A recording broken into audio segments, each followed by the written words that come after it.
మీరు ఎప్పుడైనా గమనించారో లేదో, ఒక్క శివలింగానికే ఒక ప్రత్యేకమైన గుర్తు ఒకటి ఉంటుంది. మీరు ఎప్పుడైనా చూడండి, అన్ని శివలింగాల మీద ఉండదు అలాగా. మీరు కొన్ని కొన్ని శివాలయాల్లోకి వెళ్ళినప్పుడు శివలింగం దగ్గరికి వెళితే దాని మీద కొన్ని గీతలు ఉంటాయి ఇలాగా. అది ఏమిటో తెలుసా గీత?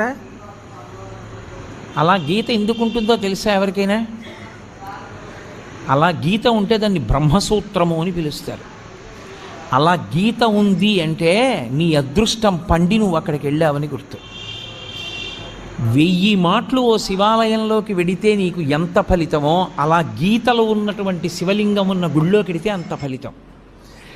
విశేషమైన ఆరాధనీయమో అని గుర్తు. అలాంటి శివలింగం ఉన్న గుడిలోకి వెడితే తప్పకుండా మీరు మీ ద్రవ్యాన్నో, మీ బలాన్నో, మీ సంపత్తినో, మీ పాటనో, మీ పద్యాన్నో, మీ కష్టాన్నో అక్కడ వినియోగించాలి.